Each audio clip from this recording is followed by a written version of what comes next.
চোরগুলোর অবস্থা দেখ দেখছো আনিস আজকে চুরি হয়ে গিয়ে সরবে না আনিস আনিস না মানছের তা হ্যাঁ ওরে আল্লাহ চাইয়ে দেখ ফ্ল্যাশব্যাক। আব্বু আম্মুকে ছাড়াই আজকে দাদু বাড়িতে যাচ্ছি। কাদের নিয়ে সেটা দেখতে হলে অবশ্যই পুরো ব্লগটি দেখতে হবে। দাদু বাড়িতে যাচ্ছি মূলত মামিদের নিয়ে, সাথে তো মিষ্টি নিতে হবে কারণ বেড়াতে গেলে তো মিষ্টি মাস্ট। আর আমাদের পিরোজপুরের মিষ্টি কিন্তু সেই মজা। আর চিপস নিয়েছি সাথে, কারণ একটা বেবি আছে আমার চাচাতো বোনের বাচ্চা আর কি। এখানে গাড়ির জন্য ওয়েট করতে করতে সবাই পুরা ঘেমে টেমে একসাথ। অবশেষে আমাদের গাড়ি চলে আসে আর আমরা গাড়িতে উঠে পড়ি। আর এত সুন্দর রাস্তা দেখলেই প্রাণ জুড়িয়ে যায়, চারপাশে সবুজের সমারোহ। আর এই দিকে যখন আসছি একদম ঠান্ডা ঠান্ডা। আসলে জেলা শহরগুলোতে একটু গরম বেশিই থাকে আর গ্রাম গায়ে একটু ঠান্ডা ঠান্ডা থাকে, ভালোই লাগে। আর আমরা এমন একটা দিনে আসছি, মানে কি বলবো, হালকা হালকা বৃষ্টিও পড়ছে, তারপরে তো বিকেলবেলা সেই রকমের ঝড় নামছে, এত পরিমাণে বজ্রপাত হয়েছে গাইজ, আমরা পুরো ভয় পেয়ে গেছিলাম। কথা বলতে বলতে কিন্তু দাদু বাড়িতে চলে আসছি। আর একটা মজার বিষয় হচ্ছে আমার দাদু বাড়িতে কিন্তু ইটের রাস্তা। এই রাস্তা কবে যে ভালো হবে জানি না, বাট আমার কাছে ভালো লাগে কারণ এখন বর্তমানে ইটের রাস্তা মাটির রাস্তা এগুলো পাওয়া কিন্তু সো টাফ।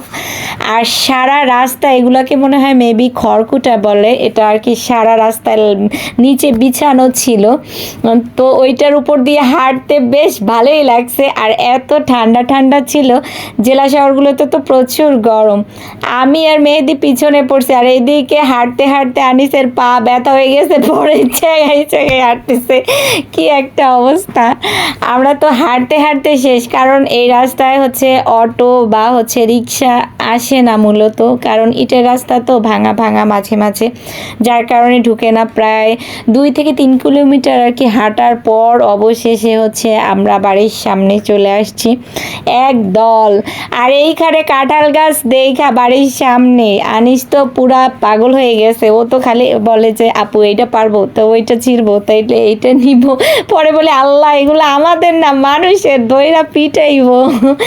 এরপরে তো জামা কাপড় সব চেঞ্জ করে আমরা চলে আসছি, এটাকে বলে বের মানে বিল বলে মেবি। যাই হোক, আমাদের বরিশালের ভাষা হয়তো অনেকেই বুঝবেন না, বাট আমরা এটাকে যা বলি সেটাই আর কি বললাম। তো আমি এটা পার হতে গিয়ে অনেকটা হিমশিম খাইছি, কারণ অনেক বছর পরে আসছি তো।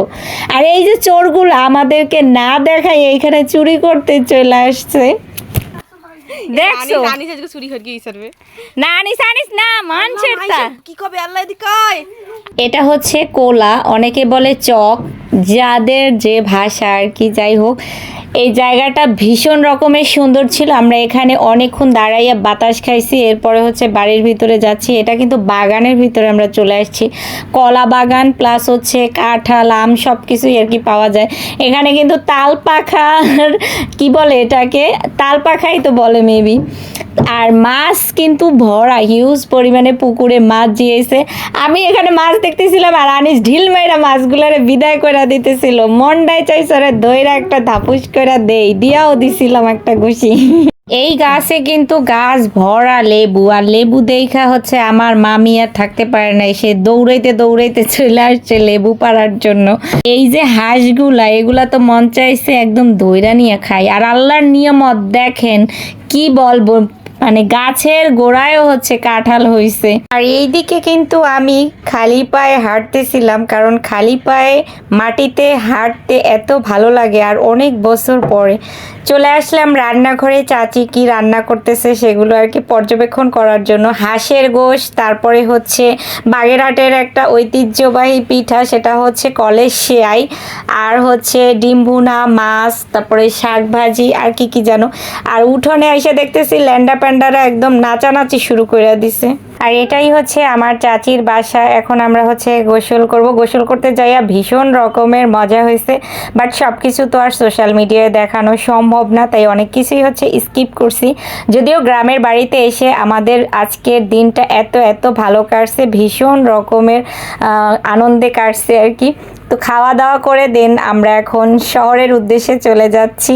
পুরো বাস রিজার্ভ করে, আমরা ছাড়া কিন্তু আর কোনো যাত্রী ছিল না, পুরো বাসটাই খালি ছিল।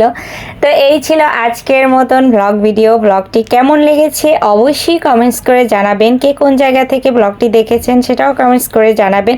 যারা আমার পেজে নতুন তাদেরকে ওয়েলকাম, যারা হচ্ছে পুরাতন তাদেরকে আর কি বলবো, তাদেরকে একরাশ গোলাপের শুভেচ্ছা। আল্লাহ হাফেজ।